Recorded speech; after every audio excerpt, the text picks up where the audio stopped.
Well, good afternoon. I'd like to welcome you to another episode of Living United with Nashua Business.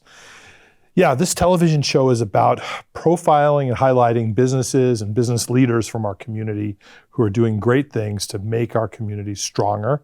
They're giving back through volunteerism, they're helping out with their good deeds, and they're also helping support the community through their businesses. So today I have with me Padmaja Kunapareddy from the United Way Board of Directors, I should say, but also from Upland Software and also just a friend of ours. Padma, welcome to the show. Thank you, Mike. Thank you. So good seeing you. I think this is the second time we saw each other today. Yeah. Yeah, first time was out at Kimball Farm, at the Kimball Fruit Farm, just over the border in Pepperell. Right. And you participated in our Day of Caring out there. Tell me a little bit about that. Sure. So some of my colleagues from Upland Software, so we volunteered to come and pick the apples from the apple orchard. Sure. And I believe those apples will be used by the local pantries, so which is really great. Yeah. They are. Actually, probably 2/3 of them have already gone to local pantries. Wow. Mm-hmm. We were able to, with volunteers like yourselves, pick and donate about 8,000 pounds worth of apples today, which is a lot of apples. I like apples, but not that much. I don't want to eat apples anymore. I'm done looking at the apples. Yeah, I know. But thank you for doing that. And you were there with your whole crew from Upland Software, right? That's correct. Yeah. So that's a really great example of how companies can come together and volunteer to give back through their good works. Tell me a little bit about what you do, about your business, about your background, what sort of work Upland does, and what you do in general. Sure. So I joined Upland 2 years ago, and at Upland, I'm a director for engineering team. So where I manage engineers across the globe, India, Cairo, and US. And software engineering. Okay. Thank you. So Upland started this Upland Care program. Mm-hmm. So what we want to do is we wanted to bring employees outside and give it back to the community. Yeah. So this is not just here in US. We did the same thing in India. Oh, no kidding. Yeah, in Europe and other places too. So in India, what we did is we went to this second chance adoption for dogs. So we donated money to that organization. And here, because I'm a board member of United Way, so when they started this program, I know how to get the volunteering opportunities. And last year, we were able to come and sorted the food that went to 11 different organizations. After our big food drive in the summer, yes. Right, exactly. So last year we did that, and this year Sarah asked us, hey, we have this corporate event, you want to come? I said, of course, and all our colleagues came. And at Upland, I manage a couple of products, and one of the products which is very close to me is the SMS marketing platform. Sure. And we use the platform. Actually, a lot of nonprofit organizations and advocacy groups use our platform. So that's one reason why I'm so happy that I'm at Upland supporting that product, because you know me, Mike, my personal time, what I do.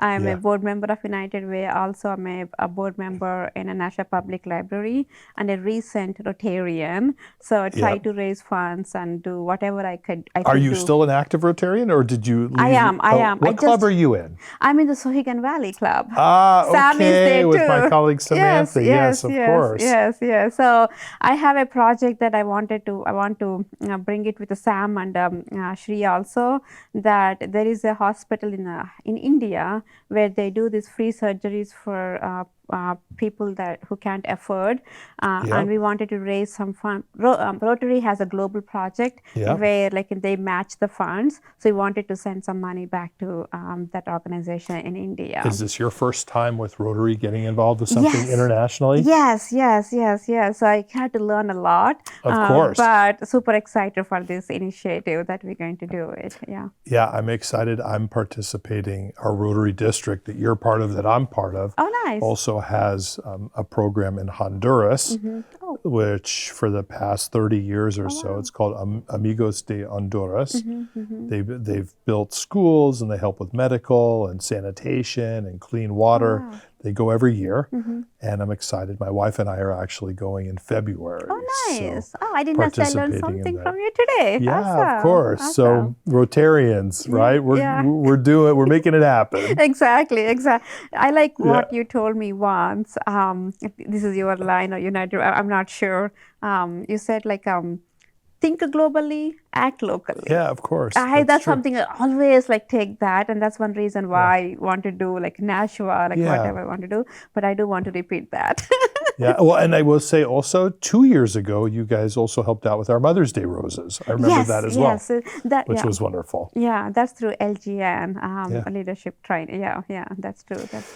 So in your free time, Padma, I know that you also do other things. You're also an expert baker. Is this correct? That's Do I have right. this? Yeah, that's right. So 10, 15 years ago, I finished my master's and I'm getting bored. I'm like, I'm not very good in Indian cooking. Oh, yeah. And when I go for potlucks, what should I take? Then I started exploring into baking. Yeah. And fast forward now, I make little elaborated cakes. And one of my life dream is open a bakery Yeah. and use the some of the funds for the community, give it back to community. And even I wanted to, even now, if someone wants to raise funds, I'm happy to volunteer to give my cake for anything. Well, I've seen your cakes and they're amazing, and I've tasted them, and they taste amazing. So I fully endorse you in this dream. Oh, thank and you. if nothing else, I'll eat everything you ever bake for us. Oh, totally. I should bring more cakes now for a Thursday meeting. You should, but I don't think we need it. But thank you. Yes. Yes. So you've been doing this with Upland Software for a couple of years now, as far as the volunteering and the giving back. Right. And how does that, would you say, resonate with other employees? Because I always tell businesses when we talk about philanthropy that it's also really valuable for the business from the perspective of employee retention, recruitment. Employees just generally are more satisfied when they work for a company that allows them to give back. Right. For me, that's a theory. But for you, you see that. Right. How has that actually really translated at Upland? I definitely it helped a lot of people coming out. For example, day to day. I mean, one is it's nice that your company is giving back to the community. Yeah. And also for the employees also, I feel it's much need, not just for employee, for anyone. I feel that day to day you do this routine work, and when you come out and see out of your bubble and see what's happening, right, where the lot of need is going on. So that gives them some kind of I think what we are doing, and we are kind of lucky people that what we have gives us satisfaction, and also giving back to the community also. But like you just said, this kind of helps me connect with my team members more, especially with this virtual world right now, what's happening. This even for example, today I saw 6 other group, and I don't work with them daily, but this is really good to connect with them one-to-one. So you're not necessarily in the office anymore, but you're seeing each other when you go out into the community to do these types of events.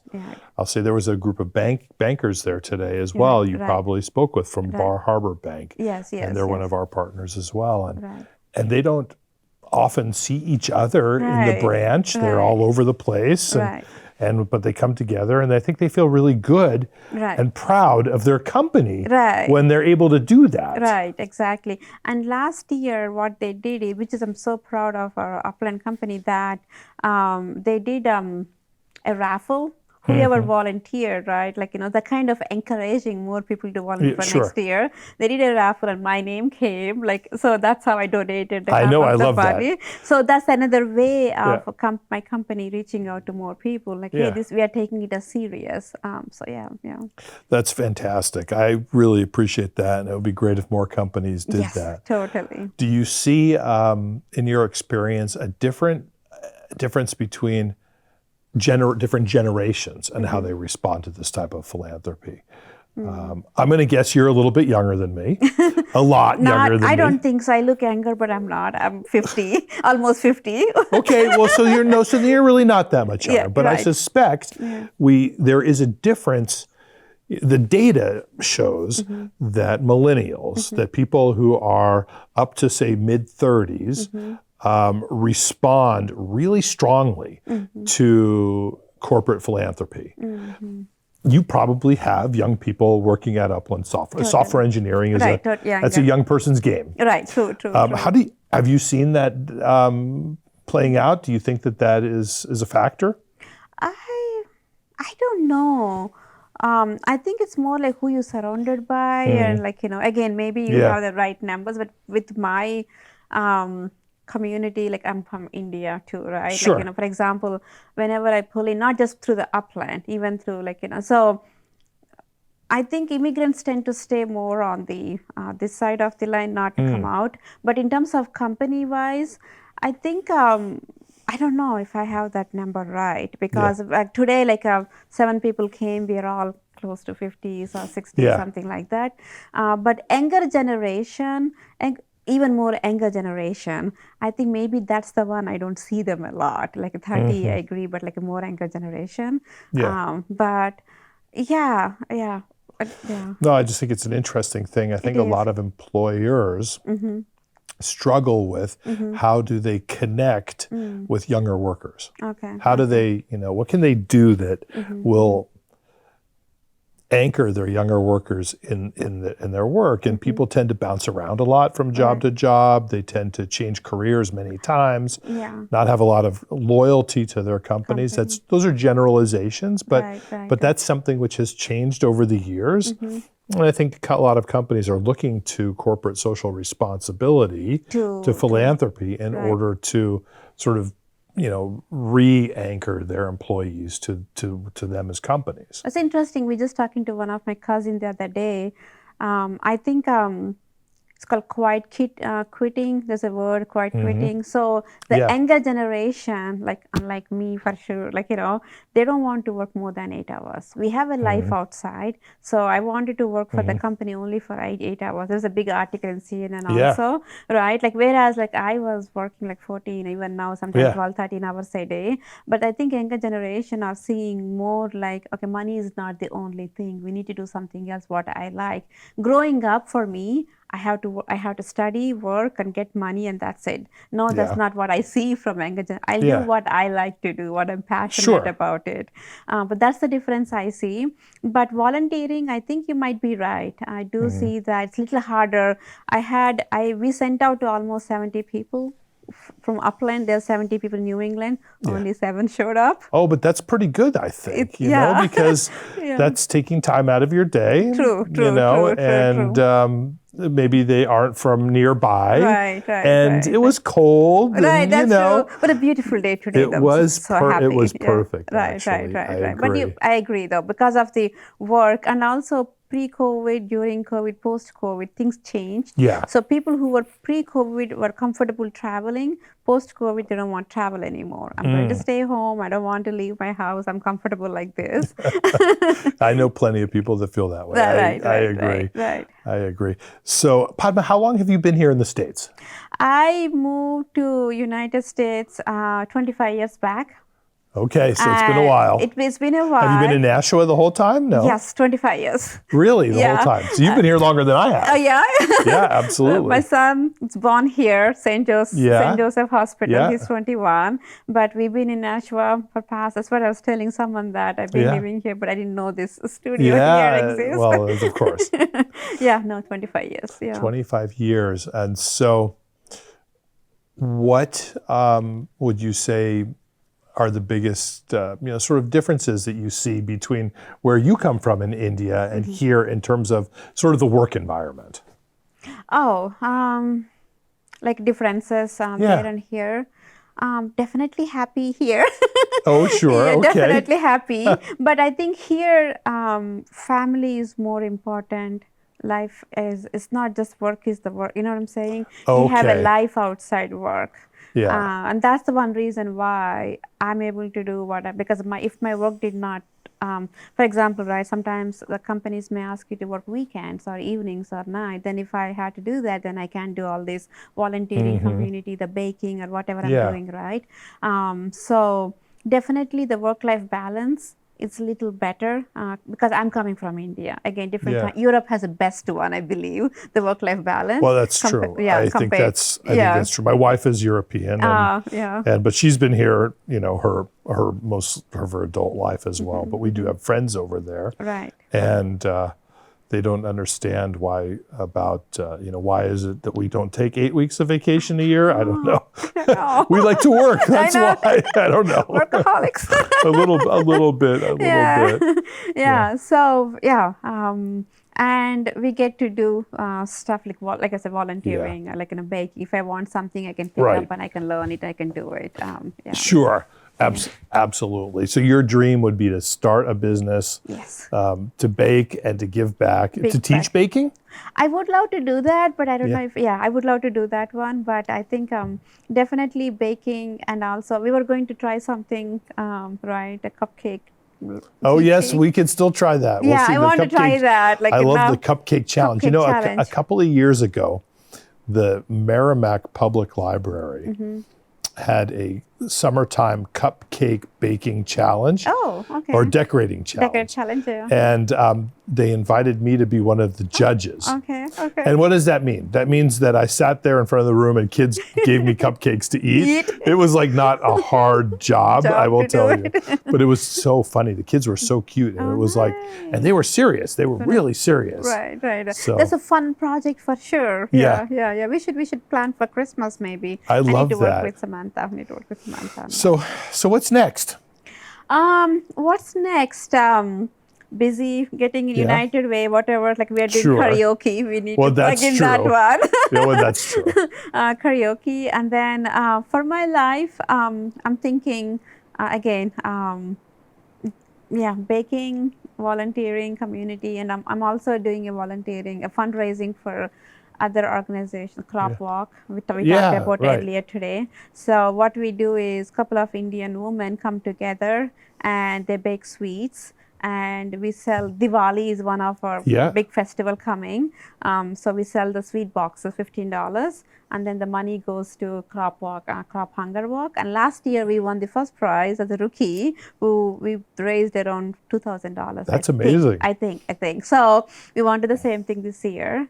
And then I don't know, And you were also during the pandemic, I think, very involved with making masks. Yes, that's how before I joined United Way, called Masketeers. Someone like a Nagashri, her name, so she came up with this name, Masketeers, like a Masketeers. So we stitched around 5,000 face masks, and United Way helped us fund some of the fabric that we got it, and it was such an amazing project. I really wanted to, like 70 volunteers between New Hampshire and Massachusetts. That's incredible. And none of us met in person, but we had drivers just dropping the materials out. That's the in pandemic we couldn't see each other, touch each other also. So we had to leave the stuff outside. We had drivers stitching, delivering. When we think about those things, someday we're gonna forget all the things we did during the pandemic. Right. And I think that's kind of sad. Right. But some of this stuff, like I remember working really hard to try and find just basically elastic to make the face masks. There were just things you couldn't find or couldn't get. Right. We were like looking into, someone made a template so that we can give it to someone to stitch it, and also the fabric. Like we were running out of, because Joanne Fabrics was also closed, and this is when everything was closed. And all these 70 volunteers, right? Like how they were all working during daytime and evening stitching, and we got 10 sewing or 15 sewing machines for free. People dropped it. Here you go, amazing. take it. Just use it and then send it.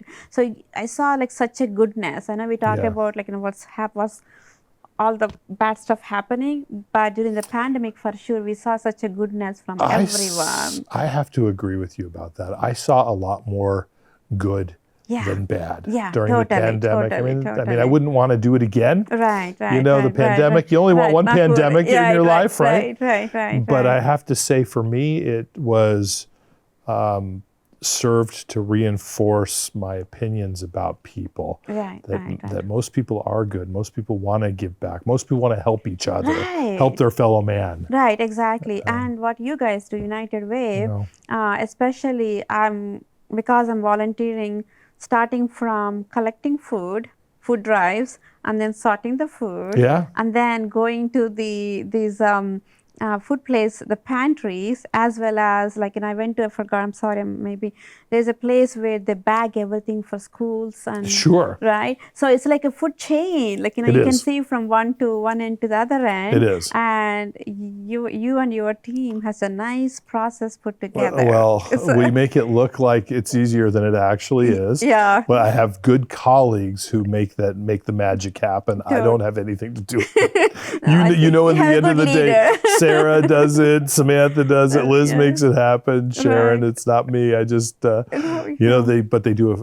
we do a lot of good work. Yeah, it's like, oh my gosh, how much food that last Christmas, one of the highest, I believe, like 2,000 pounds, I forgot the ton. Yeah. Something like that. Yeah. And the other project I'm very proud of, luckily I'm part of that, is the feminine hygiene one. Oh, sure. Oh my gosh, that's such a, when I tell that's that a very people, important aspect of what we do. It is, yeah. So absolutely. I wanted to ask about, so professionally, you're a software engineer, and do you have like a specific area of expertise in software engineering, or is it just more of a general expertise? So mine, since like past like 10 years or so, I'm in the marketing technology side. Okay. Whatever the products like I've been managing, I'm in that area. So I know you asked me earlier, like what I want to do next. Again, yeah, of course. One of the bakery, don't know when, but I want to do that. But one thing I want to do is get into nonprofit side. The software, like the companies I work is a for-profit, right? Yeah, of course. And I work for IBM for 17 plus years. And IBM does a lot volunteering and stuff.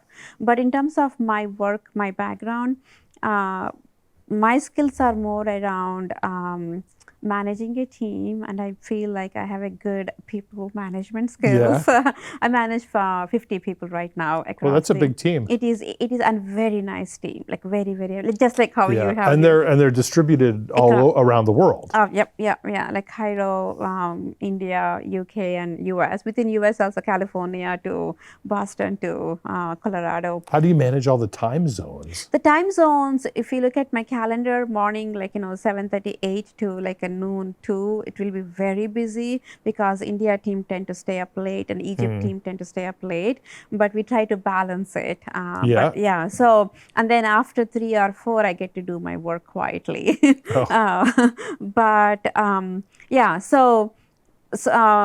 Specialty wise, because I people manager, and technology wise, of course, I do work in a certain technology. I can't go beyond that. But when you come to certain level, director level, you don't really need a technical, like, so you need to hire it. Like you have a nice Sam and Sarah, right? Like as long as your direction, your vision is right, then I think if you have a right team, then you're good to go. Yeah. I just think the time zones is it would be very challenging if you're all over the world. Yes, totally. In IBM, what we used to do is we used to work with the China team. So sometimes we take night calls, 11 o'clock, 11 p.m. That would be morning for them. And 1 month we try that, and next month we turn that out, and they will stay up late, we'll get up like early. So that way not everyone is working late night hours, because I do feel bad for my India team, because 8 p.m. for them would be 10:30 a.m. for me. So 8 p.m. is like family time, right? That's when you have to eat dinner, take the kids out or something. So I try to tell my team, don't when you have personal thing going, so don't join, or at least move the meeting 1 hour late night or something like that. But it's definitely a challenging one. So what I think I hear you saying is your next goal in life, besides baking, might be to do something in the nonprofit sector. Yes. I love that. Whenever somebody gets the nonprofit bug, I can see the little twinkle in their eye, and I can just share, having worked most of my career in the for-profit world, that I have found my experience in the nonprofit sector, especially at United Way, to be really, really fulfilling. Oh, that's good. It's I used to describe it as, you always get up in the morning and put on your shoes and tie them, but now I feel like I have a reason to tie my The shoes. second go down. And that's kind of the difference.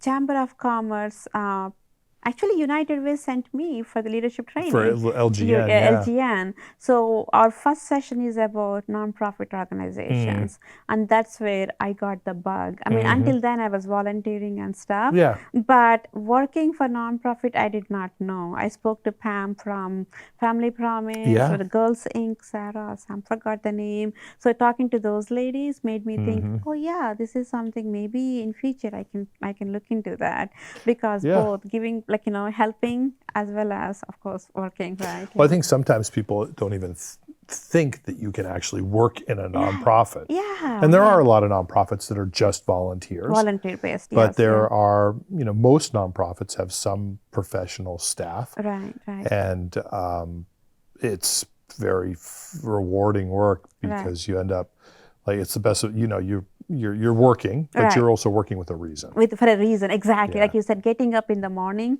you know why you are getting up. Yeah, that's a nice way. absolutely. Yeah. So look, Padma, we're about out of time. Yes. So I did want to thank you for coming on today, but I also, more importantly, want to thank you for all that you do for our community. I feel like you've brought your company to the table, but you've done it with your own two hands.